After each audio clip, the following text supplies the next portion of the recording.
Magandang araw! At eto nga, dito nga kami nagpunta pagkatapos ng recognition nila Aryan. Madalang din kasi sila makapunta dito at medyo mabigat sa bulsa. Mabigat sa bulsa sa katulad naming maliit ang kita.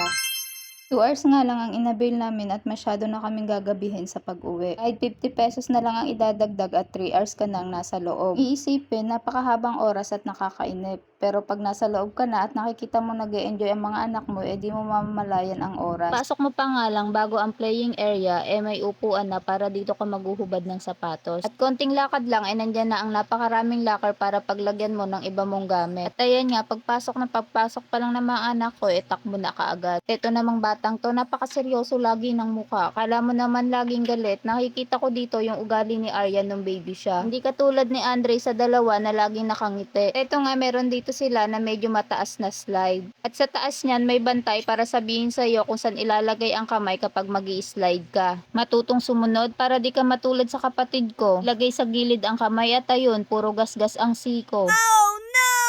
Niyayaya nga ako dyan ni Aryan para umakyat. Sabi ko, sige na, mauna ka na at maghihintay ako dito.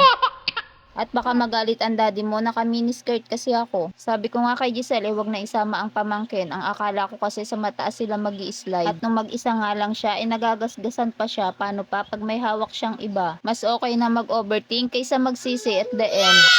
At ito nga si Andre, tuwang-tuwa nang nakapasok sa trampoline. At nung bata lang kasi ang pwede sa loob at kailangan munang pumila. At etong si Aryan, the explorer. Halos yata lahat nalaro. Maganda naman at sulit na sulit ang binayad. Nandito naman siya ngayon sa inflatable roller balloon. Yan ba talaga tawag dyan? Oo, Santa, nang hula lang ako. Hindi ko rin talaga alam. What? Nakikita niyo yung kulay red na square na yon, pwede ka dun mag-shoot at may butas yan. Nakaka-enjoy nga naman talaga dito at hindi maiinip ang mga bata.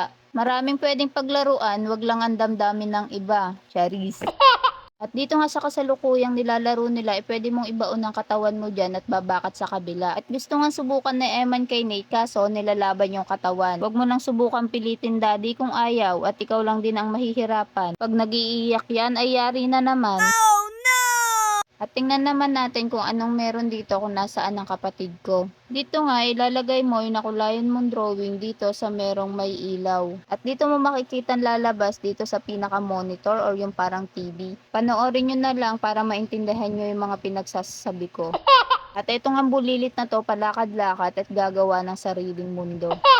At yan nga pala sa may gilid ay merong upuan kung saan pwedeng maupo ang mga bantay habang naglalaro ang mga kids. Hindi ka rin maiinip at may free wifi ang Robinson. Magkano po ito ang binili namin? Magkano po? How much? Ay, $1. Ito po. Magkano po lahat yan? $12. Oh no, it's too expensive. Here's my money. Thank you. Mami, punta tayo sa sushi bar. Sushi bar. Naman si Aryan hindi na matapos-tapos, dinaig pa si Dora sa pag-e-explore.